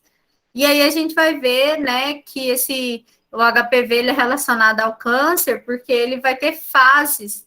Primeira fase, que é o NIC1, já respondendo a 5, lembra que é neoplasia do sistema, da parte intraepitelial, que a gente vai observar. Então, ela vai aparecer lá as escamas, essas neoplasias da parte intraepitelial, e aí a gente vai observar o NIC1, normalmente se é uma ferida, uma verruga, ela comete menos, é a parte menos grave, a mais baixa. A NIC2, que ela já tem aí um tratamento maior, já tem que entrar com alguns quimioterápicos, muitas vezes tem que retirar pedaços para fazer a colposcopia e a peniscopia, né? E a NIC3 já é consecutivo aí já para o câncer no colo do útero, onde já se faz a esterectomia, ou se entra com quimioterapias, radioterapias para tentar evitar. 6. Por que a AIDS é chamada de síndrome da imunodeficiência adquirida? E fale sobre essa doença. Vamos lembrar, gente. A AIDS é a síndrome da imunodeficiência adquirida. Ninguém nasce com AIDS, né? A AIDS, ela é uma doença que se pega na hora do parto. Então, é quando a criança entra em contato com o sangue da mãe, a questão da AIDS, certo? Então, a criança não nasce com AIDS, ela pega na hora do parto. Por isso, hoje em dia, já se tem o parto impelicado, que eu mostrei para vocês nas outras aulas, que retira a placenta, a bolsa ainda sem estourar, e aí é feita a limpeza, a asepsia, a retirada daquele sangue para que aquela criança não tenha contato com esse sangue, né? Então, ela é falada que ela é adquirida, porque ninguém nasce com ela, ela não é igual a sífilis, que é passada pela placenta. Eu pergunto para vocês, qual a ligação entre herpes e AIDS? Quem sabe me responder? Professora, eu coloquei aqui, mas eu não sei se está certo, não. Fala aí, Carol. Eu coloquei que... Vou colocar do jeito que eu coloquei aqui no caderno. É que o aumento da frequência das reativações do HSV2 em indivíduos com HIV aumenta o risco de aquisição do HIV e acelera o próprio progresso da doença. Coloquei só assim, professor. Tá, pode ser isso, mas eu tenho uma forma mais fácil de você escrever. Principal relação, os dois são causados por vírus. Segunda principal relação, os dois são causados a partir do sistema imune falho. Então, os dois são doenças autoimunes, certo? Os dois. E a relação 3, nenhum dos dois tem cura, certo? Eu tenho medicamentos para os sintomas, mas eu não tenho medicações para cura, certo? E a questão que a Carol leu está certa também. Quando você está com uma delas, o sistema imunológico vai cair, né? E aí isso acontece muito quando a pessoa tem o HIV. Então, a herpes e HIV junto, ela pode atuar diretamente. O vírus da herpes é a condição definida da AIDS? Não, nem todos têm, tá?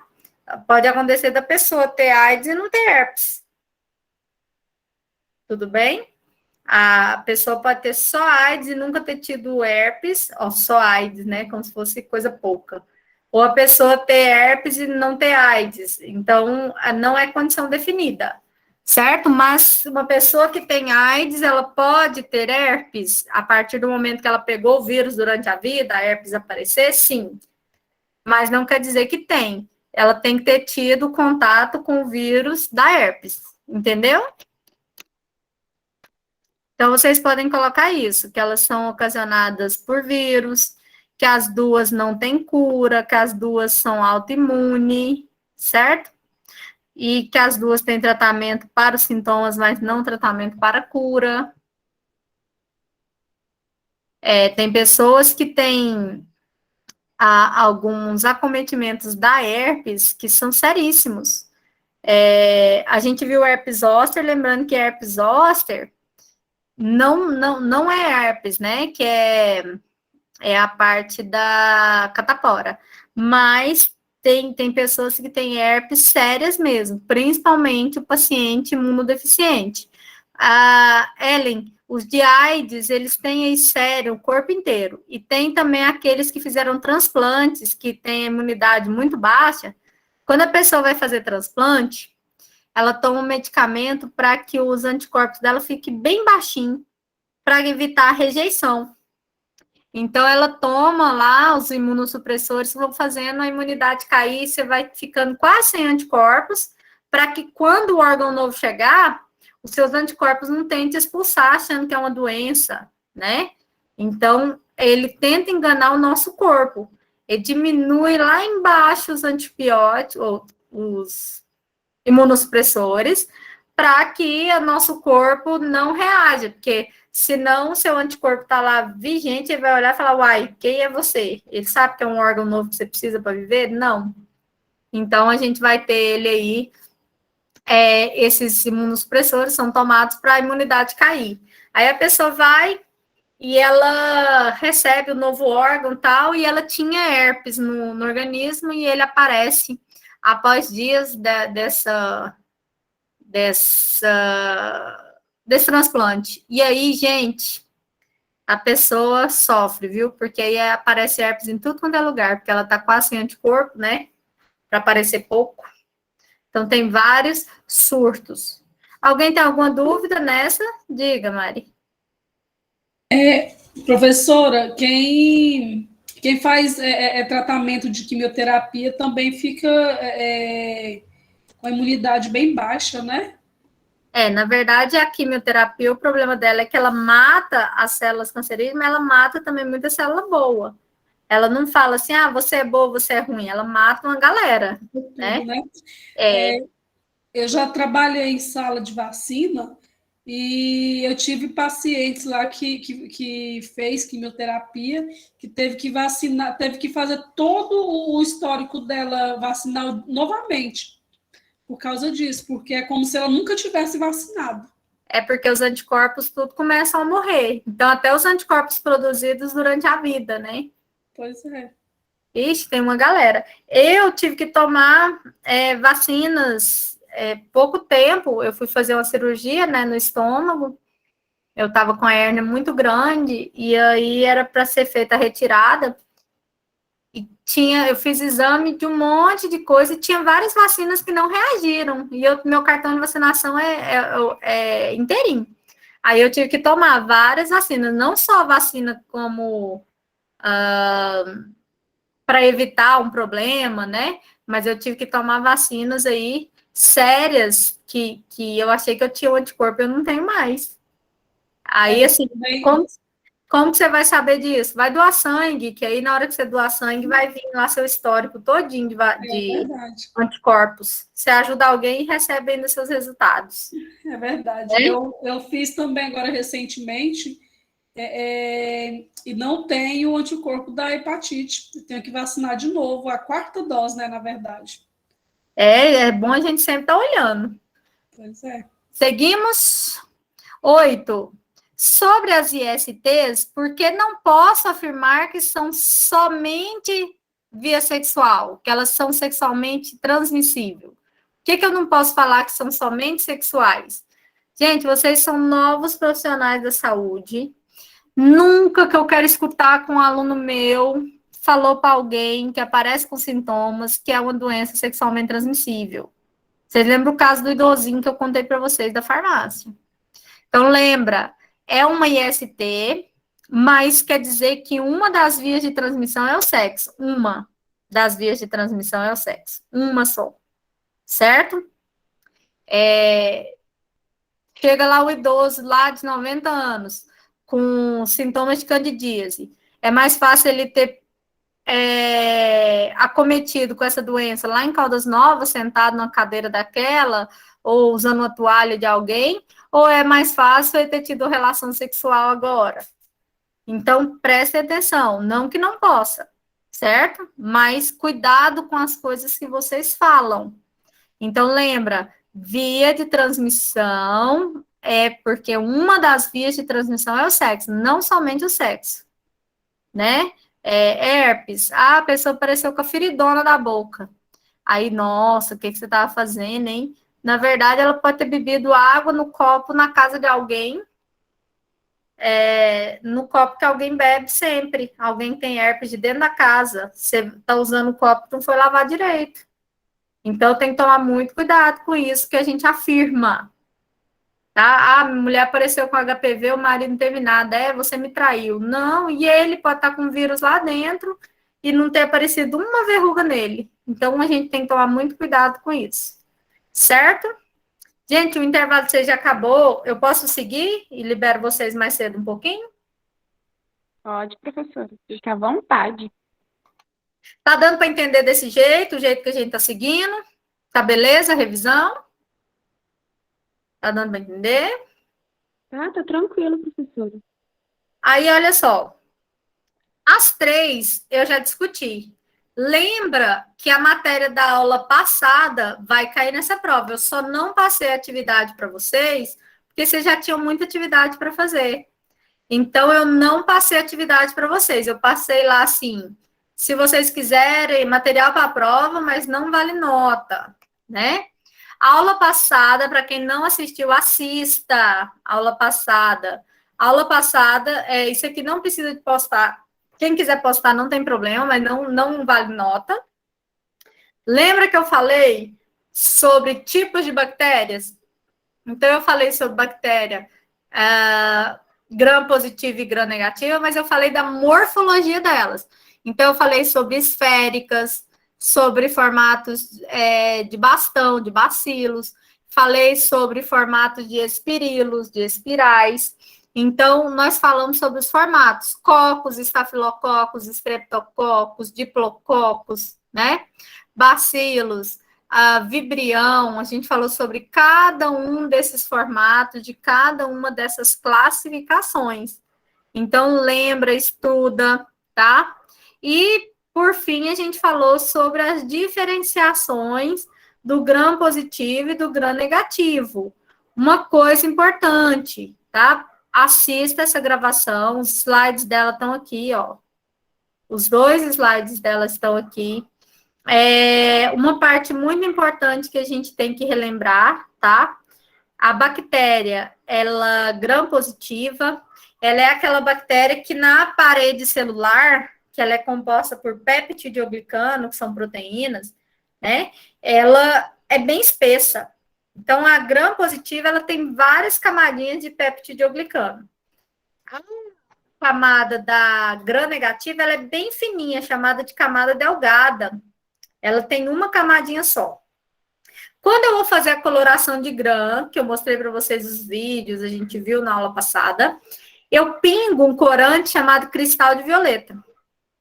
Esse corante, ele é absorvido nas 2 células, tanto na gram positivo quanto na gram negativo.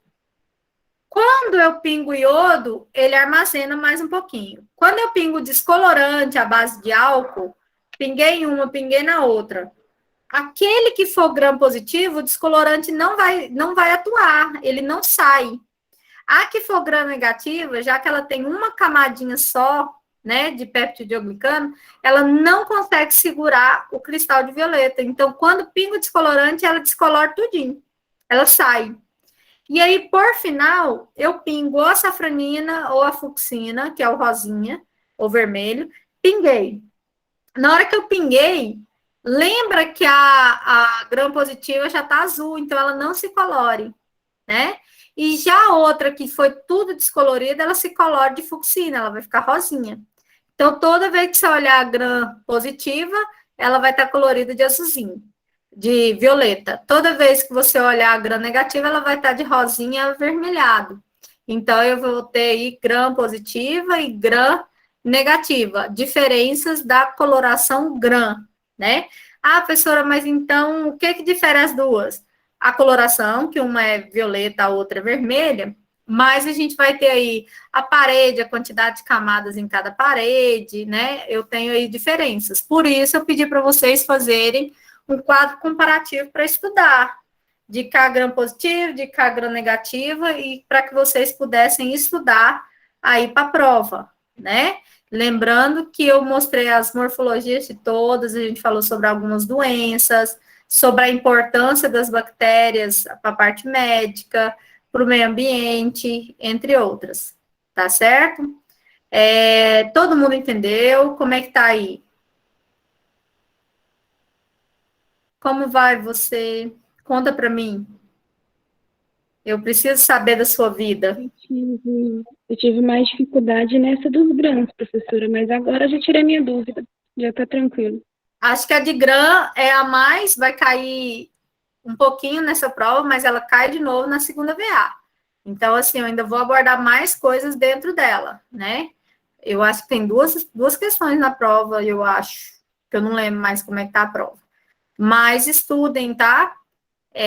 Fechamos nossa correção, fechamos nossas questões todas, e olha só que interessante, nós fechamos agora, essa semana, vocês não têm nada meu mais para fazer, só estudar, né? Então, assim, vocês gostaram desse jeito, de toda aula ter uma atividade, no final não acumular, e a gente fazer a revisão? Fica mais fácil, né? Porque aí chega no final agora, vocês não têm que preocupar com o micro mais. Agora é estudar. Porque senão vocês iam ter trabalho para entregar agora, tarefa para entregar agora, junto com as outras disciplinas. E ainda fazer Unidunité para ver qual que você quer tirar nota. Então, assim, vamos continuar nesse estilo, tá? Se alguém não gostou, fala e tudo. Mas eu acredito que seja mais fácil para vocês não deixarem acumular. E olha que teve gente que deixou acumular, que fez tudo no domingo. Teve gente que fez todas as atividades domingo e foi postar tudo no domingo. Então, assim, fica pesado. Faça como a gente faz em toda aula, um tiquinho, né? Então, semana que vem, semana de prova, começa 8 horas da manhã da segunda, finaliza 23h59 do sábado. Aberto todas as provas para vocês de todos os professores. Lembrando que na terça-feira eu vou entrar na sala às 6h40 e vou ficar lá. Você tem que entrar? Não, não precisa, tá? Não é obrigatório, a presença é fazer a prova. Mas caso você tenha alguma dúvida e queira perguntar para mim sobre a escrita do exercício, você entra, que eu estarei lá. Combinado? Certinho? Seguimos. Boa semana para vocês. Se cuidem durante a semana de vocês. Já me orgulho muito de vocês terem chegado até aqui. Vai dar tudo certo, tá? Uma coisa importante. O Moodle atualizou, né? Então, olhem lá que é tanto de recadinho que o coordenador mandou para vocês. Tem um link novo. Eu mandei para vocês o link por mensagem. Então, olhem lá, tá? Porque depois, no dia da prova, vocês desesperam. Entrem para verificar. Então, ó. Professora, Oi. pois é, com essa atualização a minha atividade não foi. Aí ainda bem que eu olhei no Moodle antes de dar o horário. Mas, na verdade, Carol, quem ficou com o aplicativo, ela mostrava que não tinha ido, mas quando você entrava no computador, ela tinha ido. A sua tem 2 da mesma postada. Foi? Ah, tá. Então tá bem. Eu postei de novo, eu fiquei preocupada. É desse jeito. Então, assim, se você entrasse pelo computador, ficava facinho. Agora, se você entrou pelo aplicativo, ele mostrava lá que não tinha postado. Então, tinha que atualizar. Alice, eu não lembro do seu específico. Eu lembro da Caroline, porque ela postou bem antes, né? Faz mais de uma semana. E eu abri o dela. Tá certo? Então, vamos lá, amores. Fiquem com Deus. Um beijo para vocês. Boa noite, professora. Tenha um bom final de semana, que eu não vou ver a senhora nas outras semanas, nos outros dias da semana. Falou para vocês. Alice, depois eu olho o seu certinho, tá? Que eu não lembro. Ter tanto aluno falando comigo nesse final de semana, gente.